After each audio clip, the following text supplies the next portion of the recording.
हाँ भाई, बोलो बेटा बोलो, क्या कहना चाहते हो? सॉरी, पढ़ने के लिए गला। अरे बेटा,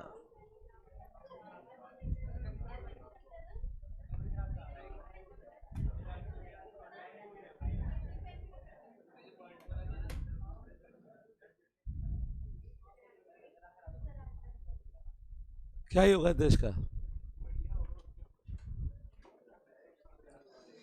वॉइस नहीं आ रही है आपको? अब आ गई बेटा?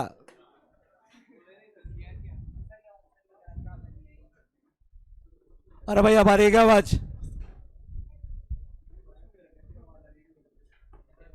धन्यवाद।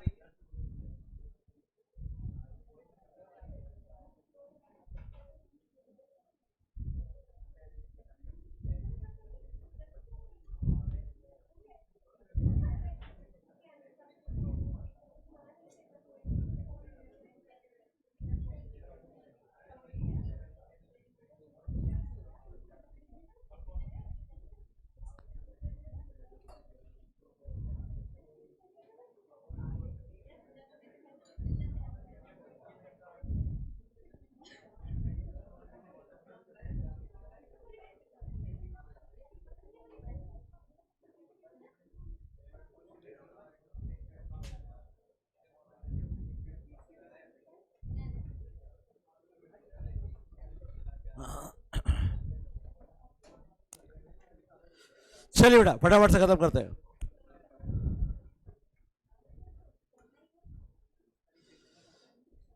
Page number 5.5।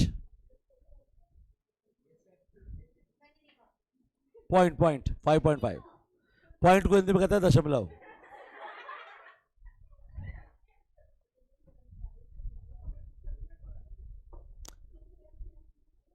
कैसे पता लगाएं कि इकोनॉमी में इन्फ्लेशन आने वाला है या डिफ्लेशन? कैसे पता लगाएं? उसके लिए हमारे पास है 3 इंडिकेटर, और वो 3 इंडिकेटर हैं लीडिंग, लैगिंग, कोइंसिडेंट। इसके बारे में हमने पढ़ा था जब हम पढ़ रहे थे डिमांड फॉरकास्टिंग, और हमने कहा था बेटा डिटेल से डिस्कस करेंगे, तो आज बारी आ गई बेटा। लीडिंग इंडिकेटर वो होते हैं जो इकोनॉमी में इन्फ्लेशन या डिफ्लेशन क्या होने वाला है वो होने से पहले बताते हैं। तो जो होने से पहले बताए वो होता है बेटा आपका लीडिंग। हाँ बेटा,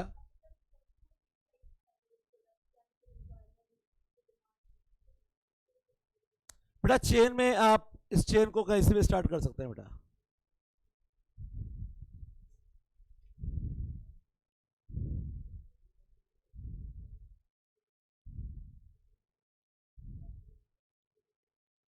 आप यहां से स्टार्ट कर सकते हैं, डिमांड से, इन्वेस्टमेंट से, गवर्नमेंट एक्सपेंडिचर से, मनी सप्लाई से, जहां से मर्जी वहां से स्टार्ट कर लो। अब आप डिमांड से स्टार्ट कर रहे हो, तो डिमांड ज्यादा होगी तो production, employment, income, expenditure. Expenditure तो डिमांड और भी, तो प्रोडक्शन और भी। अब आ जाओ इस पे, इन्वेस्टमेंट ज्यादा तो प्रोडक्शन, एम्प्लॉयमेंट, इनकम, एक्सपेंडिचर, तो डिमांड, तो प्रोडक्शन और मनी सप्लाई से आ जाओ। मनी सप्लाई ज्यादा है तो लोगों के पास पैसा कम है कि ज्यादा है? तो बेटा लोग डिमांड कम करेंगे ज्यादा करेंगे? तो बेटा डिमांड ज्यादा होगी तो प्रोडक्शन, एम्प्लॉयमेंट, इनकम, कहीं से भी स्टार्ट कर दो बेटा। आप किसी भी पॉइंट से उसको स्टार्ट कर सकते हैं, लेकिन घूम फिर के सर्किल वही बनेगा बेटा। साइकोलॉजिकल फैक्टर्स होते हैं बेटा, जब आप दिमाग में सोच लें कि लोग जो है इकोनॉमी की ये सोच लें कि मार्केट नीचे जाने वाला है। शेयर मार्केट साइकोलॉजिकल फैक्टर्स पे चलता है बेटा। अगर लोगों ने सोच लिया कि मार्केट नीचे जाने वाला है तो लोग क्या करेंगे, अपने शेयर बेच बाच के निकलना चाहेंगे। तो जैसे आप शेयर बेचने लगोगे तो मार्केट कहाँ जाएगा बेटा? डाउन। और डाउन जाता हुआ देखकर जिसको उम्मीद थी कि ऊपर जाएगा, उसकी उम्मीद भी खत्म, वो भी बेचना क्या कर देगा शुरू, मार्केट ऑटोमेटिक आ जाएगा डाउन। तो साइकोलॉजिकल फैक्टर्स होते हैं बेटा। अगर आप ये समझ लें कि आपको इको समझ में आ रही है तो बेटा 100% समझ में आएगी। आप अपने मन में ठान लो कि इको समझ में नहीं आ रही है, तो बेटा फिर मैं तो क्या, मेरा भगवान भी नीचे आ जाएगा ना। तो वो भी आपको नहीं समझा सकता। तो साइकोलॉजिकल फैक्टर्स बहुत ज़्यादा मैटर करते हैं बेटा। इकोनॉमी में जब लोग ये सोचते हैं जैसे कि कोविड आया था, कोविड के बाद जब लॉकडाउन खुला था तब भी लोगों के मन में यह था कि पता नहीं कब दोबारा लॉकडाउन लग जाए, लेकिन उसमें से कुछ लोगों ने हिम्मत दिखाई कि ठीक है, जो से देखा जाएगा। उन्होंने अपनी फैक्ट्री शुरू की, तो उनको ये था, उम्मीद थी कि मार्केट ऊपर जाएगा, और जैसे मार्केट ऊपर जाने लगा तो जो लोग सोच में बैठे थे वो लोग भी मार्केट में आ गए, तो मार्केट ऑटोमेटिकली आ गया बेटा ऊपर। तो ये साइकोलॉजिकल फैक्टर्स है बेटा, ये तो ये भी इफेक्ट करते हैं बेटा। तो कहीं से भी स्टार्ट करो, कहानी घूमकर वही पहुंचेगी बेटा। तो हमारे 3 इंडिकेटर, पहला कौन सा है बेटा हमारा, जो होने से कि क्या होने, दूसरा वो बताता है कि प्रेजेंट में क्या हो रहा है, और लैगिंग आंखों देखा हल। सुना है कभी आप आंखों देखा हल? सड़क पे एक्सीडेंट हो गया है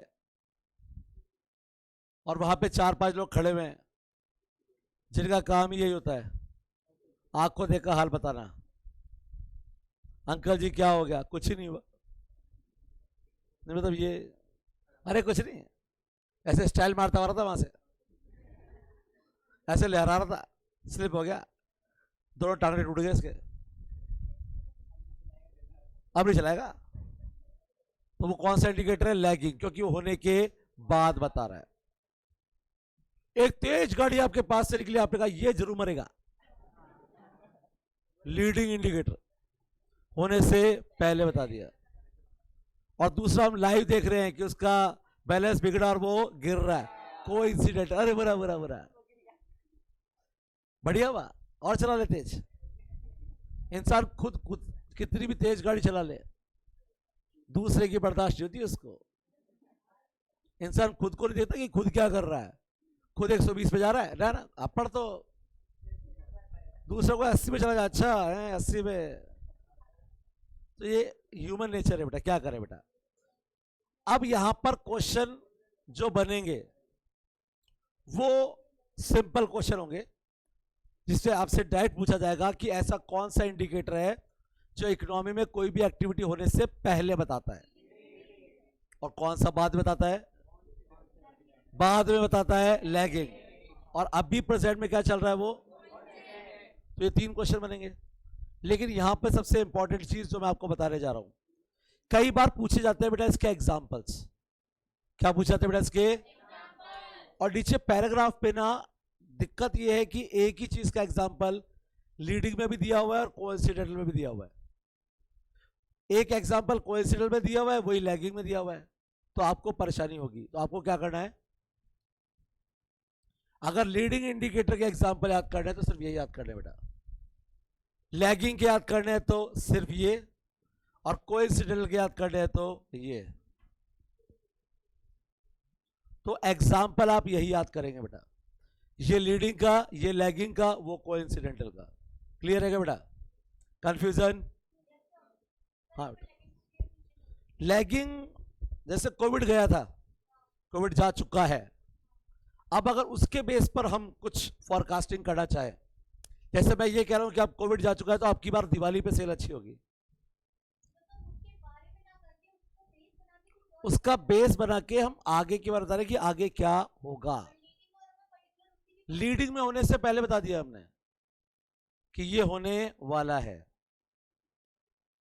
इकोनॉमी में न्यू ऑर्डर आ रहे हैं, कैपिटल के, कंज्यूमर गुड्स के, मतलब इकोनॉमी ऊपर जाने वाले हैं, पहले बता दिया उसने। अनएम्प्लॉयमेंट, बेरोजगारी हो चुकी है, मतलब मंदी आ चुकी है, मंदी आ गई है तभी तो बेरोजगारी हुई है बेटा, बड़ा बेरोजगारी होती ही नहीं। इन्फ्लेशन, धीरे धीरे प्राइसेस बढ़ रही हैं, यानी प्रेजेंट में मार्केट ऊपर जा रहा है, यानी कि इन्फ्लेशन होने वाला है। तो ये अभी जो हो रहा है उसके बेस पे फॉरकास्ट कर रहा है, ये पहले फॉरकास्ट कर रहा है होने से पहले, और ये होने के बाद बताएगा कि उसके कॉन्सिक्वेंसेस क्या होंगे। इन्फ्लेशन, इन्फ्लेशन का मतलब क्या होता है बेटा? Continuous increase in general price level. तो प्राइस लेवल बढ़ रही है ना प्रेजेंट में, उसको तो इन्फ्लेशन बोलेंगे अपन। बढ़ चुकी है उसको इन्फ्लेशन थोड़ा बोलेंगे बेटा अपन। चीजों का महंगा होना इन्फ्लेशन नहीं है बेटा, प्राइसेस का बढ़ना इन्फ्लेशन है। और ये चीज मैंने आपको पहले भी समझाई थी बेटा, याद रही तो दोबारा समझाता हूं बेटा मैं। एक चीज 2 रुपए की है और एक चीज 100 रुपए की है, तो 100 रुपए का होना इन्फ्लेशन नहीं है। लेकिन 2 रुपए की चीज 3 रुपए की हो गई, फिर 4 की हो गई, फिर 5 की हो गई, फिर 6 की हो गई, ये इन्फ्लेशन है। प्राइसेस का बढ़ना इन्फ्लेशन है, चीजों का महंगा होना इन्फ्लेशन नहीं है बेटा। कोई चीज महंगी है उसका तो ये नहीं कि इन्फ्लेशन है। पेट्रोल 1000 रुपए लीटर हो गया और 10 साल से 1000 रुपए लीटर ही है, इन्फ्लेशन नहीं है। लेकिन 100 का 105 हो गया, फिर 110 हो गया, 100, हाँ वो इन्फ्लेशन है। तो वो इसमें ही आएगा बेटा, इसमें नहीं आएगा बेटा वो, क्योंकि वो हो चुका नहीं है बेटा, वो हो रहा है। क्लियर है बेटा? हाँ बेटे,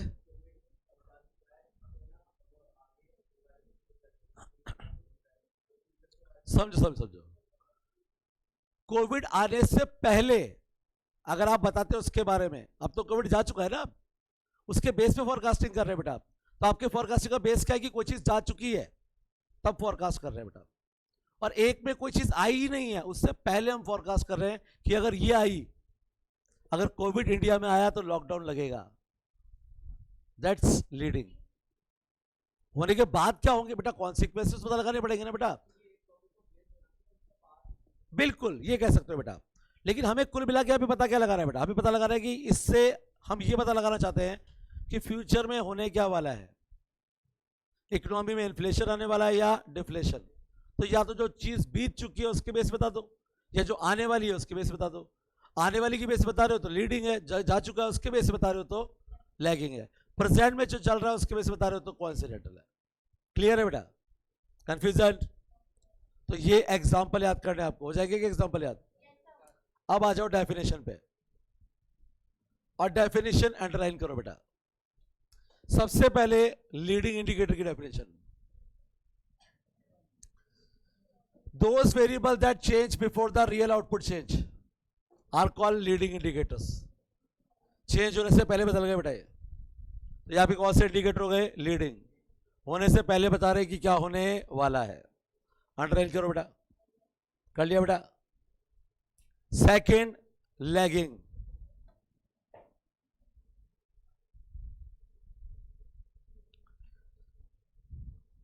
variable that change after the real output change are called lagging indicators। होने के बाद बताएंगे कि क्या होने वाला है। क्लियर है बेटा?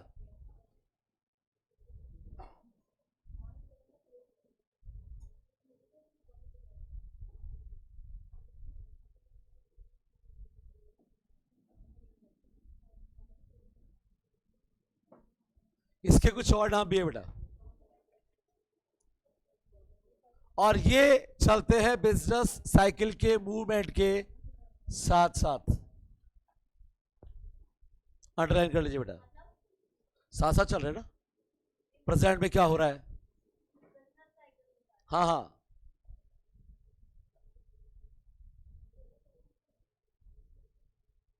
रिटेल प्राइसेस बढ़ रही है, मतलब क्या?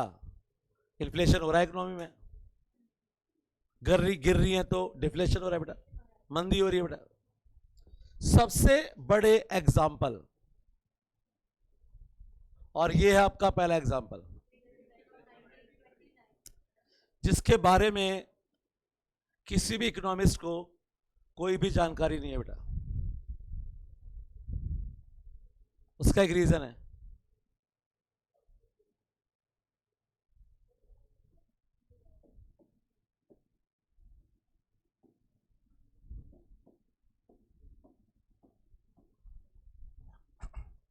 नाइनटीन 1930 से पहले इकोनॉमिक्स में सिर्फ माइक्रो इकोनॉमिक्स पढ़ी जाती थी और मैक्रो इकोनॉमिक्स पढ़ी ही नहीं जाती थी।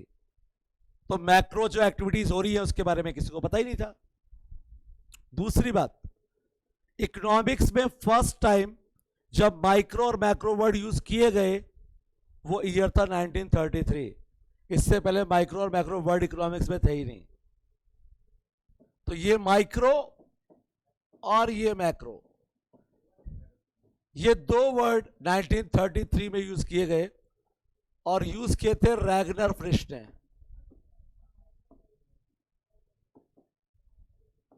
रैगनर फ्रिश। उसके बाद जब ये समस्या हो चुकी थी तब लोगों का ध्यान इस बात पे गया कि हमें एग्रीगेट की भी स्टडी करनी चाहिए, और तब 1936 में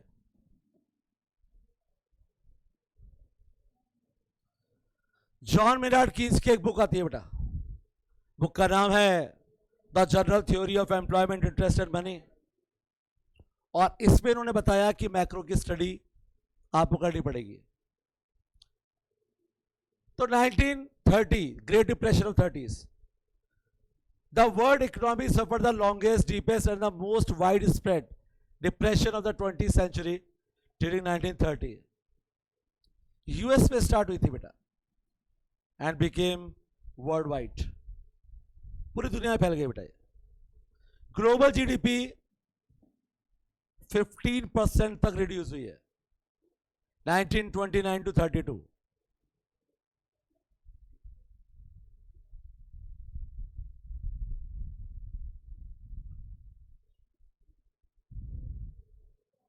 नाइनटीन 15% आपकी जीडीपी डिक्रीज हुई है बेटा। यहाँ पे जहां तक बात इसके कॉजेस की आती है तो बेटा सारे इकोनॉमिस्ट का डिफरेंट ओपिनियन है।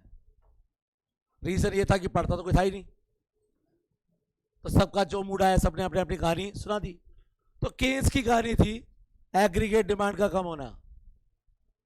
कुछ और लोगों ने कहा इसका रीजन था बैंक क्राइसिस, लो मनी सप्लाई, किसी ने बताया डिफ्लेशन, किसी ने कहा कर्जा ज्यादा हो गया। सबकी अपनी अपनी डफली है और अपना अपना राग है बेटा। हर कोई अपना गीत गा रहा है बेटा यहाँ पे, एग्जैक्टली किसी को पता ही नहीं है। लेकिन इसके बाद जो कुछ हुआ तब तक मैक्रो पढ़ना स्टार्ट कर चुके थे हम लोग, और हमें एक एक घटना का पूरा जो रीजन है वो पता था। तो यहां तक तो नहीं पता इसका रीजन क्या था, किसी को भी नहीं पता, सबके अपने अपने व्यूज है बेटा। लेकिन इसके बाद दो एग्जाम्पल और दिए हुए हैं। सबसे पहले है आईटी बबल बस्ट 2000।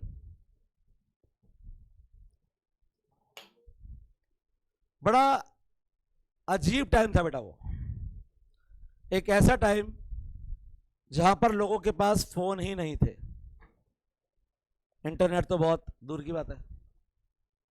अब फोन नहीं है लोगों के पास, घर में लैंडलाइन फोन हुआ करते थे, उसी से काम चला लेते थे बेटा। हमने कभी सोचा भी नहीं था कि मोबाइल जैसी कोई चीज आएगी। लिटरली आपको शायद मजाक लगे लेकिन ये फैक्ट है। हमारे टाइम पे फोन होना भी बहुत बड़ी बात थी, कि फोन है ये भी बहुत बड़ी बात है। तब मोबाइल आए, और जो पहले मोबाइल आए थे ना बेटा उसमें नेटवर्क नहीं होता था। उसमें सिर्फ कॉलिंग कर लो या मैसेज या कॉलिंग। और फिर आया नेट।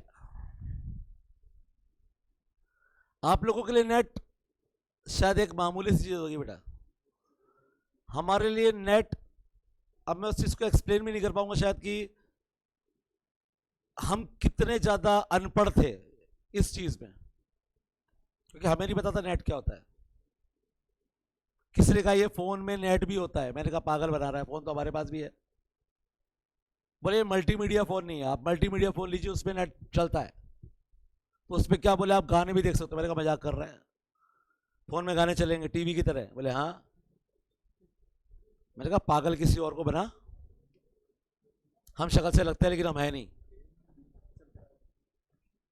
उस बंदे ने ऐसे गाना चलाया, दिखा दिया, बोले भाई ये देख ले। तो हमारे लिए वो शॉकिंग था कि मोबाइल में गाने भी चल सकते हैं क्योंकि इसमें नेट है। और फर्स्ट टाइम नेट क्या चीज है, इससे पहले हमने स्कूल में सिर्फ इतना पढ़ा था कि इंटरनेट वो है जो कंप्यूटर्स को एक दूसरे से जोड़ता है, यानी एक कंप्यूटर को दूसरे जोड़ता है, वो क्या होता है? इंटरनेट। इंटरनेट एक नेट है, जाल है इंफॉर्मेशंस का। इतना ही जानते थे बेटा। सोचो ऐसी दुनिया जिसने कभी मोबाइल में ना देखे हो, और वहां पर मोबाइल में इंटरनेट आ गया, क्या हुआ होगा सोचिए। आपके लिए तो आज कोई भी चीज बड़ी बात नहीं है क्योंकि आप तो इतने हाईटेक लाइफ जी रहे हो, हमने नहीं जीती बेटा। हमारे टाइम पे तो घर में टीवी भी ब्लैक एंड व्हाइट हुआ करते थे। हाँ, हाँ, ब्लैक एंड व्हाइट टीवी देखा है मैंने घर में, 5,000 साल। हाँ हाँ, वैसे इस युग में भी हैं, उनकी प्रजाति बाकी है बेटा अभी। बताऊं,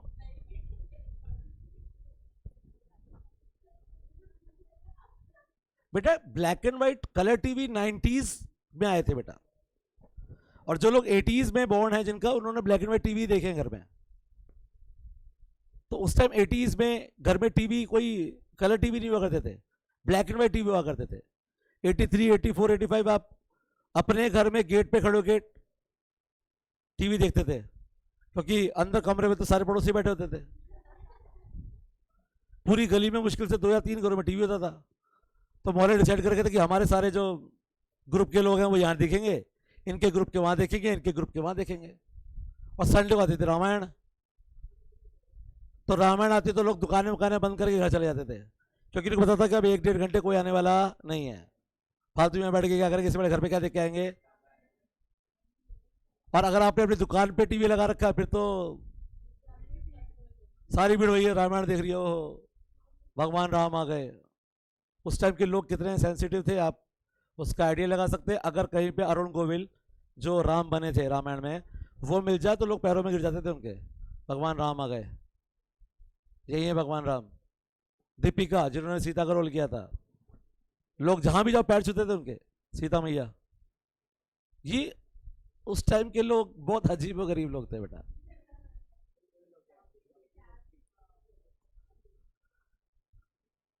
हमारे टाइम में 80s में आजकल के जो छोटे छोटे बच्चे होते हैं ना, इनकी सोच काफी आगे बढ़ चुकी है।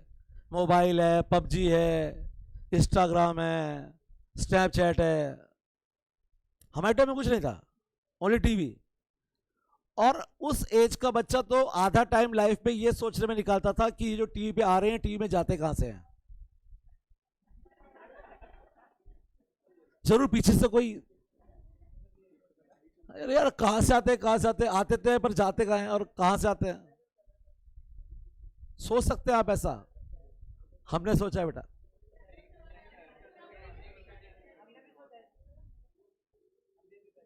और ऐसे लोगों के हाथ में मोबाइल आ गया, इंटरनेट ने मार्केट में धूम मचा दी थी बेटा। इस पैराग्राफ पे एक लाइन लिखी हुई जो अंडरलाइन करवाऊंगा कि आपको अगर अपनी कंपनी के शेयर्स रातों रात टॉप पर ले जाने हैं तो या तो कंपनी के नाम के आगे ई लगा दो या लास्ट में .com, यानी इंटरनेट बेस्ड कंपनी बना दो उसको। और इंटरनेट बेस्ड कंपनी बनते ही आपके शेयर्स रातों रात कहाँ होंगे, टॉप पर।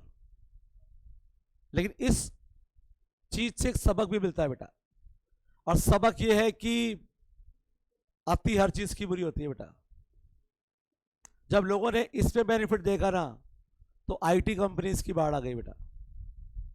हर कंपनी ने अपने आप को आईटी कंपनी में कन्वर्ट कर लिया। नतीजा ये हुआ कि उस टाइम इतनी डिमांड नहीं थी बेटा, लिमिटेड लोगों के हाथ में मोबाइल था, और मोबाइल यूजर लिमिटेड थे तो इंटरनेट यूजर भी लिमिटेड थे बेटा। नतीजा ये हुआ कि जो ये बुलबुला सा बना था 98, 99, वो 2000 में क्या हो गया बेटा, खत्म हो गया।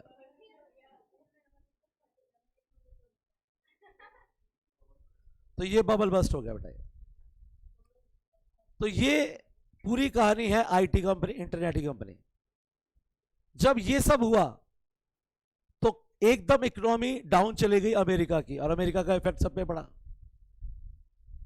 तो अगली जो कहानी है बेटा वो इसी से जुड़ी हुई है। तो पहले ये अंडरलाइन कर लेते हैं, फिर अगली कहानी भी चलते हैं बेटा ब्रेक के बाद। कहानी का अगला हिस्सा यहां पर है बेटा। तो आईटी बबल या .com बबल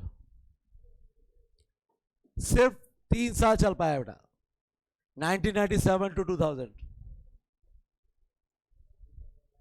इस टाइम पर बहुत सारी इंटरनेट बेस्ड कंपनीज स्टार्ट हो गई बेटा। यहां पे लो इंटरेस्ट रेट थी, लोगों ने स्टार्टअप इंटरनेट कंपनी स्टार्ट कर दी मार्केट से पैसा लेके।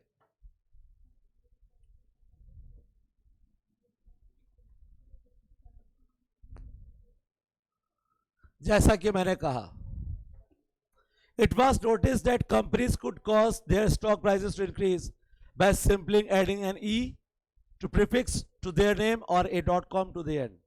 सिर्फ नाम क्या कि ई कंपनी लगा दो या लास्ट में .com लगा दो, शेयर मार्केट बूम पर। किसका?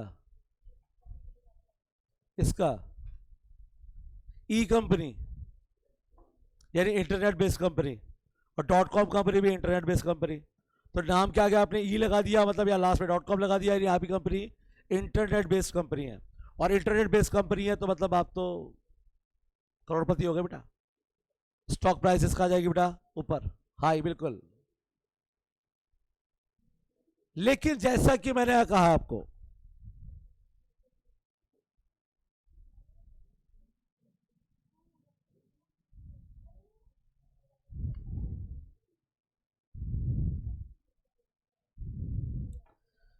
ये कंपनीज खत्म होनी शुरू हो गई थी 1999 में। बहुत सारी .com कंपनीज पे कैपिटल खत्म हो गया, या उसको एक्वायर कर लिया गया, या लिक्विडेशन हो गया उसका। हाफ जो .com कंपनीज थी वो शट डाउन हो गई या फिर टेक ओवर कर ली गई, आधी, और मार्केट क्रैश हो गया बेटा, खत्म। अब जैसे ही मार्केट खत्म हुआ तो गवर्नमेंट की ड्यूटी बनती है कि वापस से इकोनॉमी को स्टेबल करे।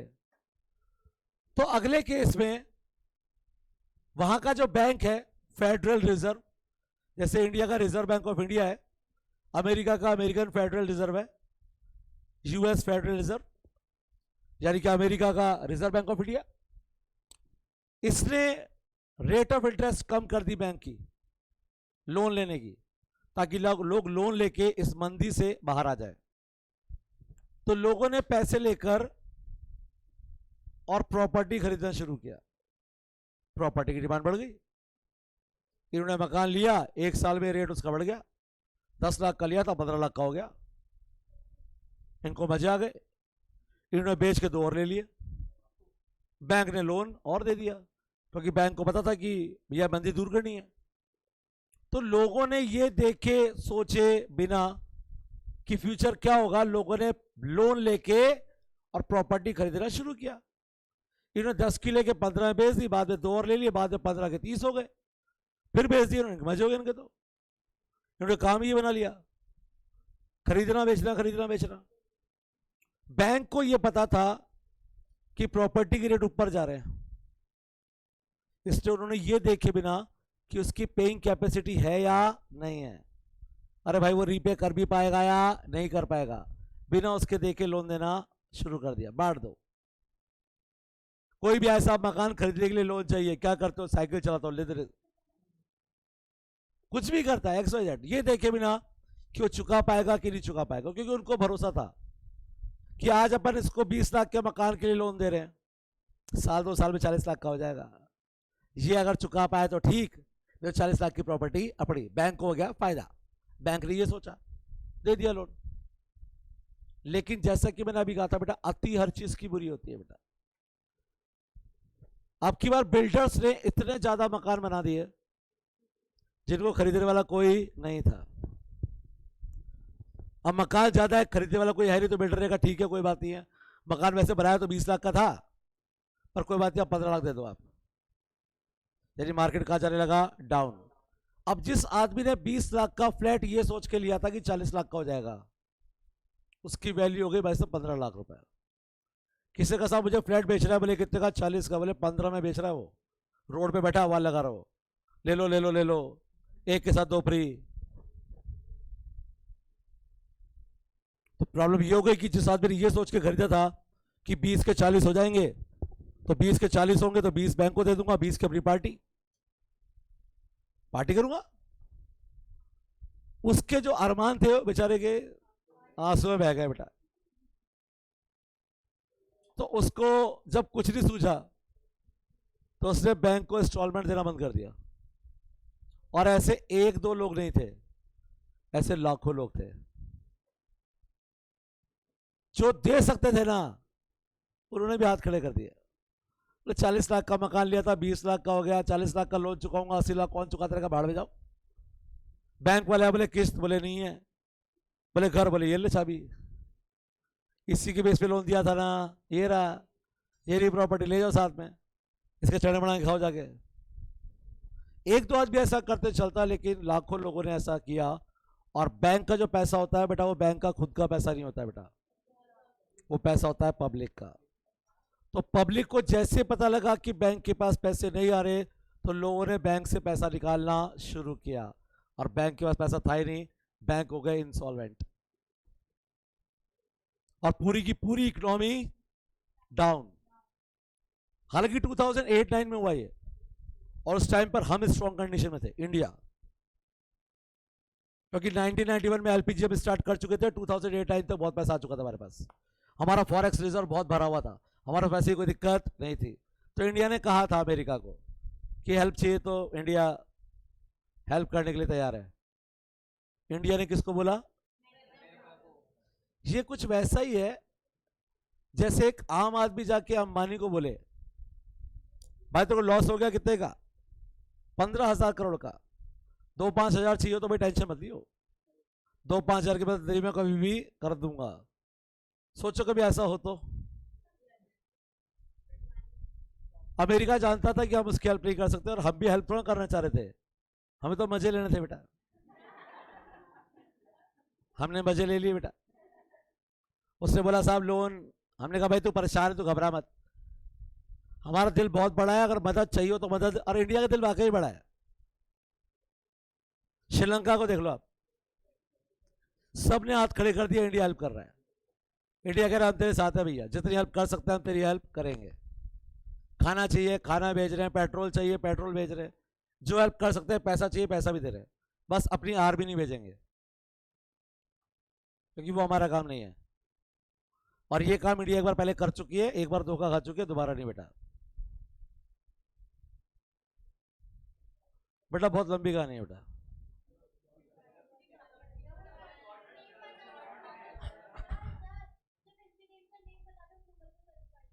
गुड, लिट्टे, LTT, LTTE।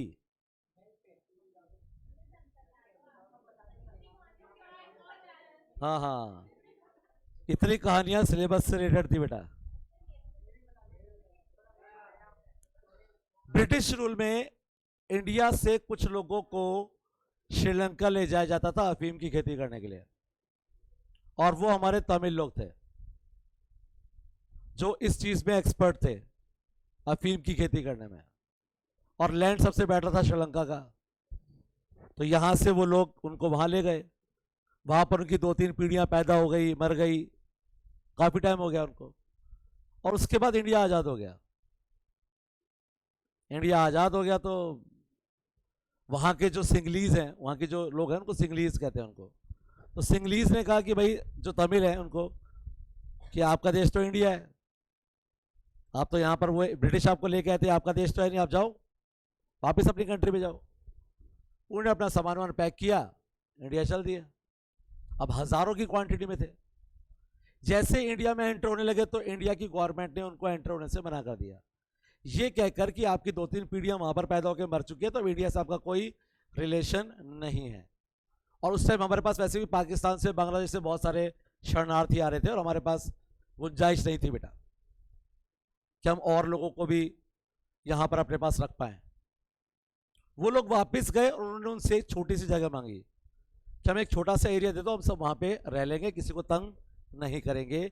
लेकिन सिंगलीज ने मना कर दिया। अब प्रॉब्लम ये थी कि जहां पे वो रह रहे थे उन्होंने मना कर दिया, इंडिया वाले उनको वैसे ही आने नहीं दे रहे थे, क्या करते बेचारे। तो उन्होंने हथियार उठाए और अपना एक ऑर्गेनाइजेशन बनाया, LTT, liberalisation of Tamil tiger इलम। या तो शराफत से जमीन दे दो। अब लड़ाई किससे चल रही है? जमीन की। और लड़ाई इंडिया से नहीं चल रही है, उन्होंने इंडिया को कभी कुछ नहीं कहा, लड़ाई चल रही है सिंगलीज एंड तमिल्स में। हमारे PM राजीव गांधी से उनके प्रधानमंत्री ने हेल्प मांगी, PM ने हेल्प मांगी, तो हमने अपनी शांति सेना भेजी, और हमारी शांति सेना ने वहां जाके करीबन 80% LTTE को साफ कर दिया, उड़ा दिया। उनका क्वेश्चन यह था कि भाई हमारा इंडिया से तो कोई दुश्मनी नहीं थी ना, तो ये फिर इंडियंस आके हमें क्यों मार रहे हैं? तो बोले साहब ये सेना भेजी किसने? पीएम कौन है? राजीव गांधी। तो राजीव गांधी को उड़ाने वाली जो लेडी थी वो एलटीटीई की मेंबर थी, जिसने अपनी पीठ पे बम बांधा था। राजीव गांधी रैली में जा रहे थे, उनके पैर छूने के बहाने वो झुकी थी और बम से राजीव गांधी को उड़ा दिया था। तो एक बार गलती कर चुके हैं भाई, आर्मी नहीं भेजेंगे अब की बार, क्योंकि उनसे हमारा कोई लेना देना नहीं है। आर्मी एक बार देख के भुगत चुके हैं भैया। तो राजीव गांधी को जो मारा गया उसके पीछे की कहानी ये है। और उनकी लड़ाई इसी बात से थी कि हमने इंडियंस को कभी परेशान नहीं किया। अरे हम भी तो इंडियंस ही हैं, अब हमें मारने के लिए आर्मी भेज रहे हो। कल को हम इंडिया से बाहर चले जाए और वो इंडिया के लोग हमें आर्मी हमें मारने के लिए आए तो हमें कैसा लगेगा? हम भी तो इंडियंस हैं। कि 2-3 पीढ़ियां हमारी बाहर रह ली तो हम इंडियंस नहीं है क्या? हम आ रहे थे ना, आने देते हमको। हमने जगह मांगी थी थोड़ी सी, हमें आने देते इंडिया में तो लड़ाई नहीं होती। आपने जगह नहीं दी, हमने आपको कुछ नहीं कहा, आके इनसे तो लड़ेंगे ना भाई, कहीं तो रहेंगे। तो ये कहानी थी बेटा उसकी। तो हम हेल्प करने को तैयार है बेटा, लेकिन आर्मी नहीं बेटा, आर्मी नहीं भेजेंगे बेटा। तो हाउसिंग बबल बस्ट, आइए बेटा अंडरलाइन कीजिए। तो बेटा हमारे यहाँ पे ग्लोबल इकोनॉमिक क्राइसिस हो चुके थे और आईटी बबल बस्ट अभी हुआ ही था। तो यहां पर बेटा इस इकोनॉमी की कंडीशन को कंट्रोल करने के लिए, रिसेशन को कंट्रोल करने के लिए यूएस फेडरल रिजर्व ने रेट ऑफ इंटरेस्ट को कम कर दिया। अब रेट ऑफ इंटरेस्ट कम हुई, क्रेडिट सस्ता हो गया बेटा। तो लोगों ने घर खरीदना शुरू किया। डिमांड बढ़ने से उनकी प्राइस बढ़ गई बेटा, और प्राइस बढ़ने की वजह से लोगों को यह विश्वास हुआ और बैंक को यह विश्वास हुआ कि प्राइसेस बढ़ती रहेंगी। बैंक ने लोगों को लोन दे दिया उनकी क्रेडिट वर्थनेस को देखे बिना, वो चुका भी पाएगा कि नहीं चुका पाएगा ये देखे बिना लोन दे दिया। सबको लोन बांट दिए गए, लेकिन फिर शुरू हुई यहां पर over supply in the market. Builders ने बना दिए बहुत सारे मकान, जिससे हाउसेस प्राइसेस डिक्लाइन होने लगी 2006 में, और हाउसिंग बबल बस्ट हो गया 2007 में। तो बेटा जितने भी लोगों ने मॉर्गेज पे लोन लिया था उन्होंने अपनी इंस्टॉलमेंट्स को डिफॉल्ट करना स्टार्ट कर दिया बेटा, किस्त देना बंद कर दिया।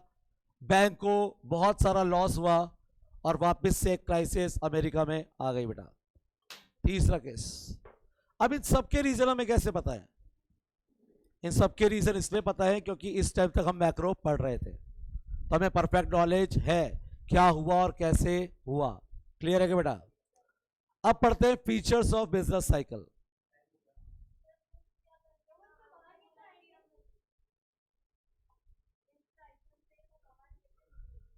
बेटा वापस से अपने पास क्या तरीका, जब भी क्राइसिस हो तो मनी सप्लाई को बढ़ाओ।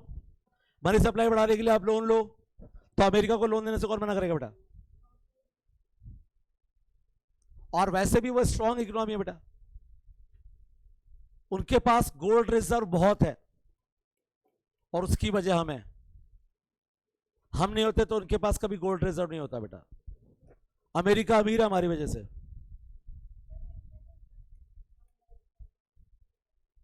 तो उन्होंने हेल्प नहीं ली बेटा, वो जानते थे कि हम कितनी हेल्प कर पाएंगे बेटा।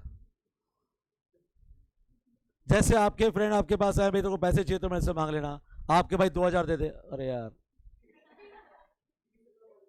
यार 10-20 रुपए की बात है तो बात करें, 2000 तो बहुत ज्यादा हो गए। तो आप ऐसे लोगों से अगर आपकी कोई हेल्प के लिए आएगा तो आप मना ही कर दोगे। आप जानते हो कि 10-20 रुपए ज्यादा दे नहीं पाएगा, आपको 2000 चाहिए, तो बताने से भी क्या फायदा। एक आदमी ऐसा है सब आपकी हेल्प करना चाहता हूँ, अच्छा तो आप जानते हो कि 10-20 रुपए की हेल्प कर सकता है, रहना दे भैया, हेल्प चाहिए नहीं सॉरी थैंक यू। तो उन्होंने हमें बोला थैंक यू, हमें हेल्प नहीं चाहिए। तो इसके कॉजेस कल स्टार्ट करते हैं, कल खत्म भी करेंगे। हाँ बेटा, बेटा इकोनॉमी को वापस, आदमी बीमार हो जाता फिर क्या होता है, और उसके बाद एग्जैक्टली तो रिकवर हुई इकोनॉमी वापस। रिकवर होने में टाइम लगा लेकिन रिकवर हुई, लेकिन दोबारा से बर्बाद हो गए बेटा कोविड ने। जितना लॉस हमारा हुआ है ना, उससे कई गुना ज्यादा लॉस अमेरिका का हुआ है बेटा कोविड में।